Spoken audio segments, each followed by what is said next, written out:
So I'm finally ready to talk properly about my experience with porn and porn addiction and really share my story properly. It's important for me to do this, but the main reason is I'm sharing this to try and help other men. I'm wanting to try and change the conversation towards porn. We understand a lot more about it now and more people are talking about it, but still the general consensus is that it's a completely normal and harmless thing. And I know from my experience that that isn't the case. So I wanted to share my story today to try and help others. But I do want to start by just saying, yes, it's not harmless. It's incredibly destructive, but porn in and of itself isn't evil. Right? I'm not trying to say that by watching it, it's an immoral thing or some kind of sin. That's not where I'm coming from. The point where I'm coming from is that it doesn't provide anything to your life. And actually, it just takes so much away and a lot more than you realize. Part of the issues with it is because it does that so slowly. And so it takes quite a lot of self-awareness or a really extreme problem that suddenly you've just found yourself in. You think, where did I get here? But let's be honest, most of us probably watch it every day. Most men probably in the world. When you really start to think about that's an extreme amount of viewing. And so, of course, that is going to be having a really profound impact on your brain, on your habits, on your life. But it's just something that's not talked about so often. That's why I'm sharing it today, and just to share a very real story to help others, but also to share that freedom from it, getting out of it, stopping is actually so possible and way easier than you think. But you'll see from my story that there was a time that I didn't believe that to be true. So to give you a proper bit of background, I was an athlete. I was a full-time athlete. I competed in the Olympic Games for Team GB in Rio 2016. And my porn use was a part of that entire story. And so I'm also saying this as someone with a bit of a public profile, a little bit of status from a high level of achievement in sport, to just show that it really affects everyone. But at first, I think like many, I started watching from a very young age. I don't remember exactly when, but probably anywhere from 10 to 12. And I'm 30 years old now. And I think around my generation and certainly younger, particularly difficult because went through our entire teenage years, development years, when high speed, supernormal stimulus, internet, adult content became readily available. So I went through my most developmental years with access to this stuff. And obviously as a young child, you see this and you start on the lighter things, right? I mean, if you were to watch the kind of extreme stuff we all probably get to, you'd probably be a bit freaked out. But, you know, it starts more chill and you think like, wow, this is amazing. Like, women are beautiful. And always from a young age, I knew I was quite interested in women. You know, I'd find like in the UK, I was very interested in The Sun, Page 3, and magazines like Fast Car. And even I remember Guinness Book of World Records that there was like the world's most expensive bikini. And I would like, as a 7-year-old, just spend my entire day just looking at like that and the woman there. Like, so obviously then porn comes along and I start viewing it and like, wow. And so then the habit starts to build, eventually having a laptop and so making the most of that. I think I first started noticing that it was a problem when sort of 15, 16 and older, because at that stage in the UK, you have important exams that you have to do. And I just found it so hard to revise, to do any work toward it. I mean, I spent a lot of time training. So every day after school, I'd go to the pool for 3 hours training. So then, you know, by the time I'm home and even I'm training at the weekend, so there's not that much time. But any time that I did have, I just couldn't focus. I didn't want to do it. And God knows how many times I took refocusing breaks. But maybe at that time I just thought, well, you know, revision's just hard, or naturally I'm just not good at revision. And then obviously the habit kept building and I made a choice at 18 years old not to go to university. The only thing I knew that I wanted to achieve was as much success as possible in my diving, in my sport. I think what that did end up in is I was a person who was very hard on myself. So I think attached to all of this is a person who really beat himself up And I trained really hard with diving, but I always felt like I wasn't good enough. I wasn't strong enough. I was comparing myself to others, tying myself in knots. And I would go to training and I'd come home and I would just dwell on why I wasn't good enough, let's say, why that session was a bad session. And that would cause a lot of stress.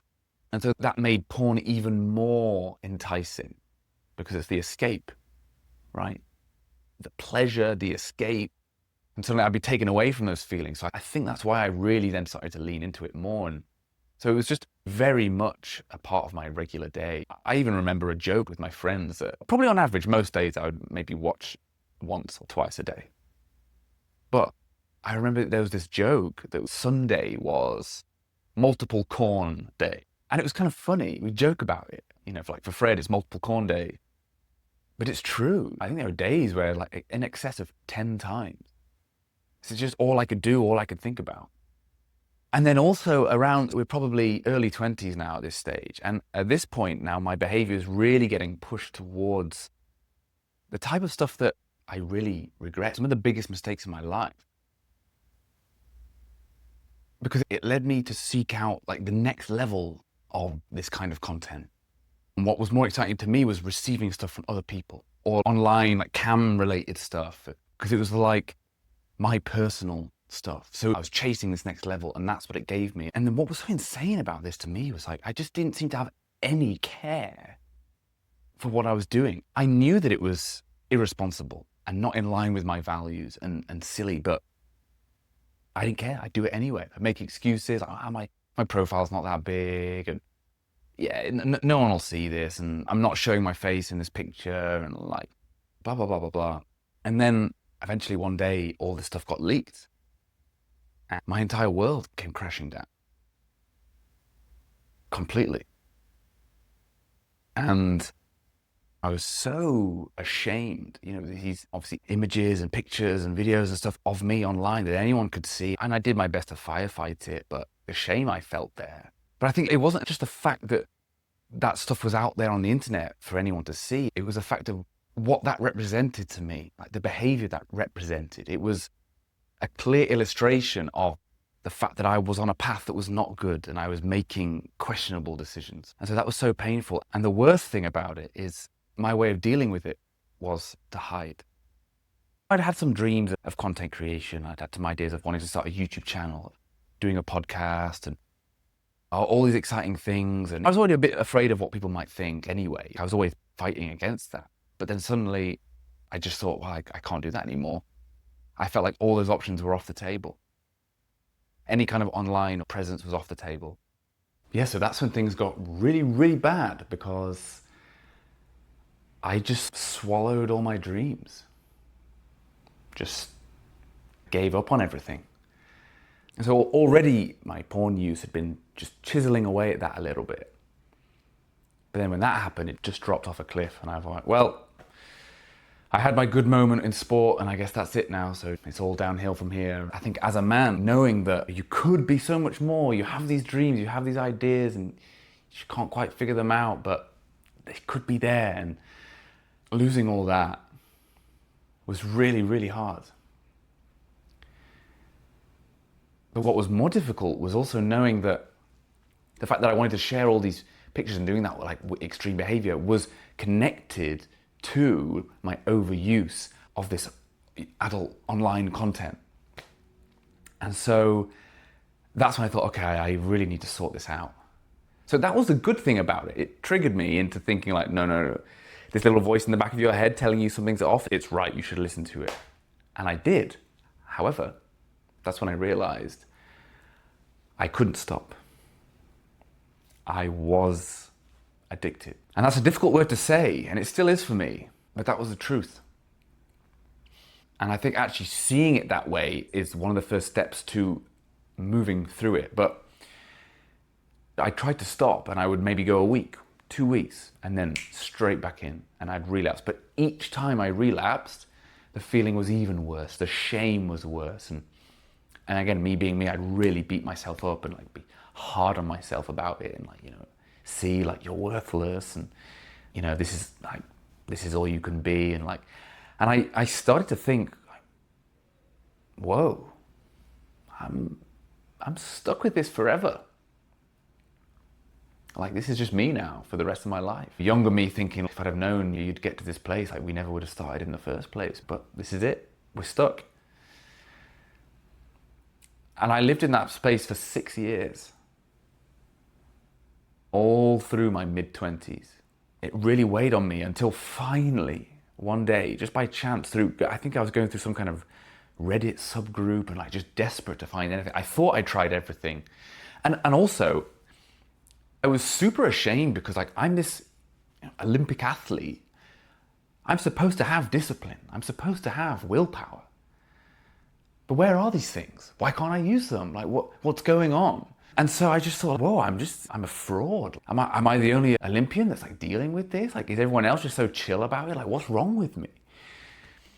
But that's actually the completely wrong way to look at it. And that's what I started to realize. I came across some resources online that opened my eyes to primarily the illusion of pleasure. And that's when things started to change. I started to see this clearly. And once I unlocked that, I actually went 6 months without any usage at all. And I thought I was free. I thought things had changed, and they had changed, but I'd not understood my mind correctly at this point. I actually relapsed and went straight back into it. I had about 2 weeks of just constant use again. And then the exact same cycle happened. About 6 months, straight back in. And so that was really scary. And as you can probably imagine, I was very hard on myself. But things had changed. There's a little niggle thing like, whoa, maybe you are different to everyone else. But I'd felt the feeling of power, like I don't even need this, actually. I'm not bothered. And so I did some more work, I read some more, I did some more self-work, and I started to understand things more clearly. I started to understand my mind, and I dug out some books from my athlete days that had really helped me with competitions, and suddenly I connected the dots and started to create this model of how you can really get through this, like the things that you have to put in place. And I managed to do that, and then I've been a year now with zero use. Zero use. And I barely even think about it. And even if I think about it, I smile. Because it's like, oh, there it is again, like that thought. Like, isn't it so good to be free from that? So the whole thing is positive. I feel completely different. Every single area of my life has improved. Every single one. And areas that I never even expected. I knew that like using it was taking up my time. And that it was taking some energy. That it led me into behavior that I wasn't proud of. I knew these things. I knew it was taking my dreams. I didn't know how much it was affecting my relationships. The way I was viewing women. I couldn't see that clearly yet. The way that I was objectifying women. I didn't realize it was making me more irritable. I'd get frustrated more easily. Like all that stuff's improved. I'm now setting better goals. I'm more productive. I'm happier. I've got more energy. I'm finding it way easier to go to the gym and to do new things, and my relationships improved. My actual relationship with my girlfriend has improved, but also my relationship with women in general has improved. Like all this stuff. And I don't say this to show off. I really don't. I say this to give you hope and to show like what's possible and why this is important. Because I promise you, you're no different. Like I had all those thoughts like, oh, maybe this is just me. And I thought all that stuff, but it's not the case. Like you can get through this and it's easier than you think. And what's waiting for you on the other side is even better than you imagine. I can say wholeheartedly, there is no bigger lever that men today can pull that will improve their life in such a drastic way than to cut this stuff out. Really. And that's one reason why I'm making this content, is to show people what's true. I've lived on both sides. I've been in the despair. I've been the addict who thought like, where did this come from? Why am I this person? The shame and the life that and the dreams that it took from me. And I felt what's on the other side, and I'm reclaiming all of that. And that's why I want to share it. The big thing for me, the other big win is I've reclaimed my story. By doing this, it's kind of closed that loop. Because as I said, I just gave up all my dreams. I tried to hide and run away from who I was and what I did in the hope that people wouldn't notice. And how sad that was. But I've reclaimed that now.